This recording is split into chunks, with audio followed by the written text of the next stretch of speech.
अस्सलाम वालेकुम दोस्तों, आज हम सारे साथी जिनमें हाजी अरशद साहब, मजलिस भाई, प्रोफेसर शाहनवाज, नाजिल भाई जेएनयू से, मौसम भाई, वसीम भाई, अरमान भाई और जाहिद भाई और जहांगीर भाई और राहत भाई कश्मीर से, ये सब साथी हेरिटेज वॉक की तरह मेवात दिवस के लिए, चूँकि इंडो इस्लामिक कल्चरल सेंटर में आज मेवात दिवस सेलिब्रेट हो रहा था, तो हम लोग अर्ली मॉर्निंग दिल्ली आए। मेवात दिवस पर थोड़ा सा इसलिए बोलता हूँ, हम वहीं से शुरू करेंगे। हम लोग जानते हैं कि पार्टीशन के ज़माने में जब बहुत डिस्टर्बिंग फेज था मेवात का, तो उस ज़माने में क्योंकि यहाँ से लोग पाकिस्तान भी माइग्रेट कर रहे थे, कुछ लोग यहीं हुआ करते थे, और हम लोग ये भी जानते हैं कि उस ज़माने में स्टेट ऑर्डर के तहत या जो कम्युनल राइट्स हो रहे थे उसमें बहुत सारे लोग उनके मारे गए थे या वो डिस्प्लेस्ड हो रहे थे। तो इसके लिए बहुत सारे ऐसे कैंप्स बन रहे थे मेयूज़ के कि ऐसा लग रहा था कि मेयूज़ यहाँ से माइग्रेट करेंगे पाकिस्तान के लिए। तो उस हिस्टोरिक फेज़ में गांधी जी ने मेवात की यात्रा की थी। वो यात्रा जो विजिट थी वो 19 दिसंबर 1947 थी। चूँकि वो घासेड़ा जो मेवात का गांव था वहाँ तक गांधी जी आए थे, और गांधी जी ने एक बड़ा स्लोगन दिया था कि अब मेरे शरीर के ऊपर से, मेरी बॉडी के ऊपर से लोग यहाँ से पाकिस्तान माइग्रेट करेंगे, वरना यानी पाकिस्तान नहीं जाने का एक मैसेज था।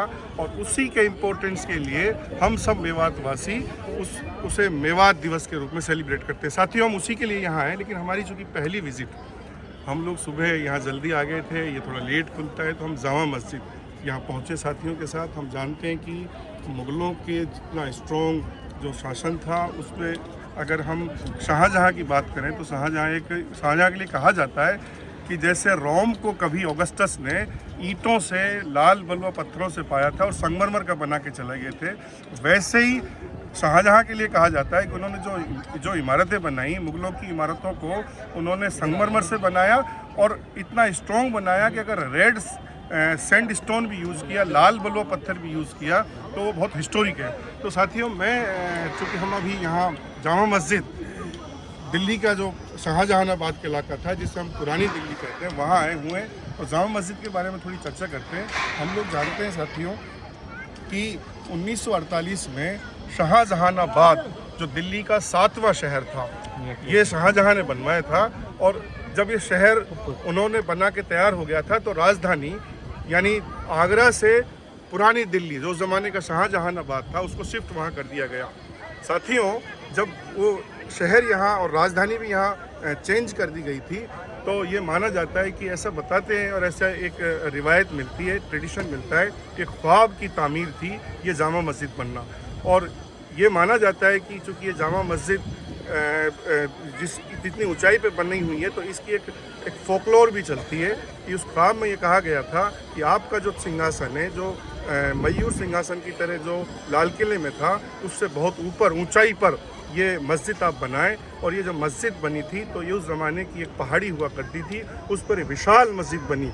साथियों, इनके लिए कहा जाता है कि इतनी बड़ी मस्जिद थी ये कि उस ज़माने में इंडिया में सबसे ज़्यादा लगभग 25,000 लोगों की एक साथ इबादत गाह के रूप में ये फेमस थी। और ये इस देश की सबसे बड़ी जामा मस्जिद थी और मस्जिद भी सबसे बड़ी थी। और जब ये बनाई गई तो साथियों, हम लोग देख रहे हैं यहाँ कि इसमें 3 डोम यूज़ हुए और 2 बड़े आप देखें मीनारें यहाँ हम लोगों को दिखाई दे रही हैं। और ये मीनारों की ऊंचाई की जब बात करें तो लगभग 130 फीट ऊँची मीनारें। और अगर इस ढांचे की बात करें जहाँ हम लोग खड़े हुए हैं, ये लगभग ज़मीन से 30 फीट ऊंचा ये चबूतरा है जिस पर ये मस्जिद बनी हुई है। इस मस्जिद के लिए कहा जाता है कि उस ज़माने के बहुत बड़े आर्किटेक्ट थे उस्ताद अहमद लाहौरी, उनके ये निर्देशन में बनी। लेकिन चूँकि फाइनेंस का भी मामला था तो खुद वज़ीर सादुल्ला और उस ज़माने का शाही रसोइया जिसको ज़फ़र बोलते हैं, वो इसमें दिन रात उनकी एक कड़ी मेहनत से और लगभग 6 साल की मेहनत से ये बन के तैयार हुई थी। हालांकि ये कहा जाता है कि जब इसका ढांचा शुरू हुआ था तो वो 1644 का ज़माना था। ऐसा मानते हैं कि लगभग 6 साल तो ये ढांचा तैयार हुआ था। और फिर 1650 में इसके लिए मानते हैं कि इसका इनॉग्रेशन हुआ था। इनॉग्रेशन के बाद में फिर ये जुलाई का वो ज़माना था 1656 में। और इसकी एक और फोकलोर चलती है कि उस ज़माने में ईद के बाद फिर रमज़ान के बाद ईद सेलिब्रेशन का दौर था। उससे ऐसा कहते हैं कि 5 दिन पहले ये काम तैयार हो गया था, लेकिन सफाई नहीं हुई थी, बहुत सारा मलबा पड़ा हुआ था और बादशाह की ये ख्वाहिश थी कि इस साल की ईद यहीं सेलिब्रेट की जाए। साथियों, जब बादशाह को ये पता चला कि ये बहुत बड़ा यहाँ मलबा है, बहुत सारा जो मकान बनते हैं, जो चीज़ें पड़ी रहती हैं, वो उनको हटाना इतना आसान नहीं है, तो बादशाह ने अपने एक बेहतर डिसीजन से दिल्ली वालों को, आसपास के लोगों को ये छूट दी कि जितना सामान है उसको उठा सकते हैं, वो ले जा सकते हैं, लेकिन नमाज हमें ईद की इस बार यहीं पढ़नी है। और ये एक अमेजिंग 5 दिन में ये बन के तैयार हुई और यानी एक सफाई भी हो गई और फिर यहाँ ईद की पहली नमाज पढ़ाई गई। वो जुलाई का महीना था 1656 में। साथियों, अगर इसके ढांचे को देखा जाए तो हम देखते हैं कितना स्ट्रॉन्ग है ये। आज भी ये 600-700 साल पुराना ढांचा है, लेकिन लगता है कि जैसे कल ही बना था। हालांकि अभी इसको गवर्नमेंट ऑफ इंडिया इसको मैनेज करता है। अभी ये एक हेरिटेज साइट की तरह है और इसके आसपास हम लोग जानते हैं चावड़ी बाज़ार भी है और पूरा एक मार्केट था। हालांकि 1857 के ज़माने में अंग्रेज़ों ने जुल्म ढाए जब यहाँ लोगों के साथ, क्योंकि हिंदुस्तानियों पे जुल्म थे, तो इस मस्जिद में उन्होंने कंटोनमेंट भी बनाया। वो अपनी घुड़साल यहाँ रखते थे, अपने फौजियों को यहाँ रखते थे, बहुत नुकसान किया, आसपास के इलाके को जला भी दिया गया था। इसलिए ये देखते हैं हम लोग कि ऐसा बताते हैं कि चारों तरफ का जो इलाका था वो कई बार बदला, लेकिन फिर भी ख़ास बात यह है कि ये एक ऐसी मस्जिद है, एक इतनी स्ट्रॉन्गनेस फील करती है जैसे मुग़लों की जो ताकत थी वो इस मस्जिद में दिखती है, क्योंकि शाही मस्जिद थी। इस मस्जिद से जुड़ी एक और बड़ी कहानी है कि जब मस्जिद में इमाम की बात हुई थी तो पूरी दुनिया में, यानी जैसे आज भी शॉर्ट लिस्टेड करते हैं इमामों को, तो शॉर्ट लिस्टिंग की जब बात हुई तो बायोडेटाज मंगाए गए और बुखारा, जो आजकल उज़्बेकिस्तान में, ऐसा माना जाता था कि बुखारा उस ज़माने में दीनी लोगों का, इस्लामिक स्कॉलरों का ख़जाना हुआ करता था। और वहाँ से जो इसको हम लोग आज भी इमाम बुखारी शाही इमाम के रूप में मानते हैं, उनके ख़ानदान के सबसे पहले जो व्यक्ति थे सैयद अब्दुल गफूर इमाम बुखारी, इनका चूँकि बुखारा से आए थे इसलिए वो टाइटल चलता है, उनको शॉर्ट लिस्टेड करके यहाँ लाया गया। और बड़ी ख़ास बात यह है कि उनको ख़ानदानी इस मस्जिद का शाही इमाम घोषित किया गया और आज भी वो ख़ानदान हम लोग देखते हैं यहाँ, वो शाही इमाम की तरह आज भी उस ख़ानदान के लोग यहाँ काम करते हैं। साथियों, अगर हम लोग इस मस्जिद के और ढांचे की बात करें तो यहाँ 3 तरफ से सीढ़ियाँ हैं, चूँकि ये 30 फुट लगभग ऊंचाई पर हैं। तो इसमें अगर इस मगरिब वाले पोर्शन को छोड़ दिया जाए तो फिर तीनों तरफ, जिसको हम लोग ये कह सकते हैं दक्षिण, हम कह सकते हैं उत्तर और हम कह सकते हैं पूरब की तरफ यहाँ सीढ़ियाँ हैं। पूरब के लिए ये कहा जाता था कि वहाँ से खुद जो शाही ख़ानदान के लोग थे, शाहजहाँ जो था वो उसी गेट से अंदर आया करता था, तो उनके लिए वो रिज़र्व था उस ज़माने में। और इस मस्जिद की बहुत यादें हैं साथियों। अपने ज़माने में जब आप लोगों को थोड़ा पता होगा कि पार्टीशन के ज़माने में जब लोग बहुत डिस्टर्ब हुए थे, पाकिस्तान बन रहा था, तो लोग यहाँ से, बहुत सारे लोग गलत फहमी में मान लीजिए या उस ज़माने के हालात में मान लीजिए, जब यहाँ से पाकिस्तान जा रहे थे तो उनको रोकने के लिए, और यहाँ चूँकि दिल्ली के इस इलाके में, इसके आसपास के इलाके में बहुत सारे कैंप्स थे रिफ्यूजीज़ के, और जब वो यहाँ रहते थे, यहाँ बेचारे पड़े हुए थे, यहाँ गफलत में थे, तो उस ज़माने के बहुत बड़े जो मुस्लिम लीडर थे, जो राष्ट्रवादी थे, जो भारत के पहले शिक्षा मंत्री बने। और ख़ास बात मेवात दिवस पर मैं साथियों को ये भी शेयर करूँगा कि उन्होंने अपना पहला जो पार्लियामेंट इलेक्शन था वो गुड़गांव मेवात के इलाके से लड़ा था और निर्विरोध उन्होंने चुनाव वहाँ से जीता था। साथियों, इसी की वो सीढ़ियाँ थी जहाँ से खड़े होकर उनका एक बहुत ही तारीखी एक स्पीच हुआ, जिसमें उन्होंने हिंदुस्तान के मुसलमानों से, मेवात के मुसलमानों से ये अपील की कि आप कहीं नहीं जाएंगे यहाँ से छोड़ के, ये हिंदुस्तान हमारा है, ये मुल्क हमारा है, इस मुल्क में हम रहेंगे, हमारी यहाँ जड़ें हैं, हमने इस मुल्क के लिए कुर्बानियाँ दी हैं। तो कुर्बानियों की एक बहुत लंबी एक लिस्ट है, बहुत बड़ी फहरिस्त है, और वो अपील इतनी टचिंग थी कि आज भी वो हिंदुस्तान की तारीख़ में एक बहुत बड़ी अहम उनकी स्पीचों में शामिल है। लोग उसको पढ़ते हैं, लोग उस पर रिसर्च करते हैं, और उसका इतना इम्पैक्ट पड़ा था क्योंकि वो बड़ी लीडरशिप थे साथियों। और ये वो जो सीढ़ियाँ थी वो इसकी गवाह हैं कि हिंदुस्तान में जो मुसलमान रुके और जो इन रिफ्यूजी कैंपों में लोग रहते थे, जो गफलत में लोग थे, जो बहुत नर्वस लोग थे, उन्हें कॉन्फिडेंस आया और फिर उन्होंने यहाँ से पाकिस्तान हिजरत नहीं करने की ठानी और वो हिंदुस्तान में ही रहे, इस इलाके में रहे, अपने अपने इलाकों में वापस भी चले गए थे।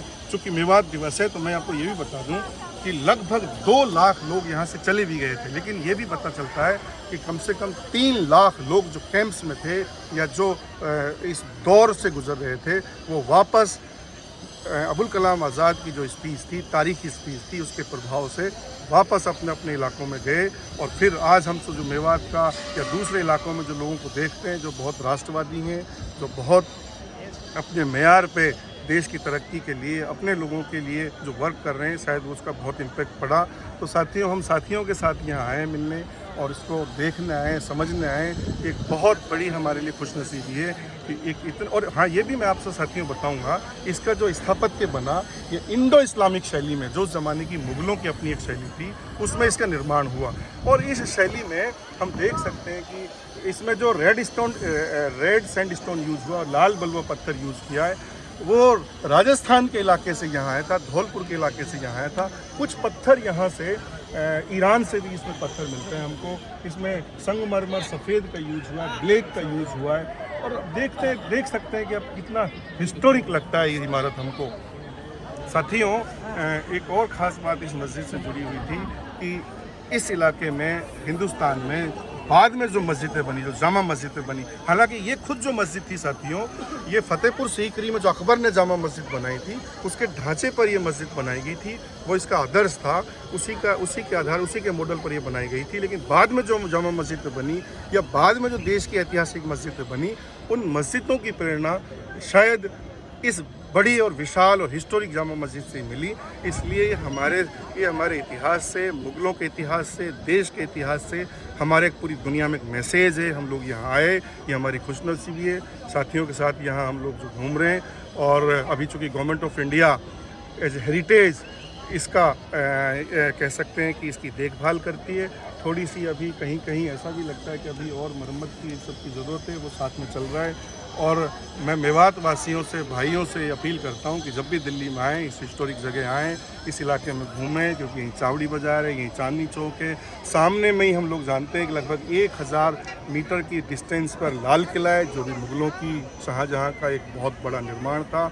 वो शाहजहाँ जिसने इस देश के लिए 7 वंडर से भी one of the best wonder, जिसको हम ताजमहल बोलते हैं, वो भी उन्होंने बनाया था। तो ये मुग़लों का एक बहुत ही, यूँ कह सकते हैं, गिफ्ट एक हमारे लिए ये मस्जिद है। और ये मस्जिद बिल्कुल एक हेरिटेज की तरह। और बहुत बहुत शुक्रिया साथियों, हम सब यहाँ आए और हमने कोशिश की है आपके साथ शेयर करने की, इससे संबंधित। और आप कोशिश करें कि आप भी इससे जुड़ें, इसको समझें, और कभी जब मौका मिले तो यहाँ घूम के जाएँ। बहुत बहुत शुक्रिया साथियों, है ना। अस्सलाम वालेकुम सब साथियों।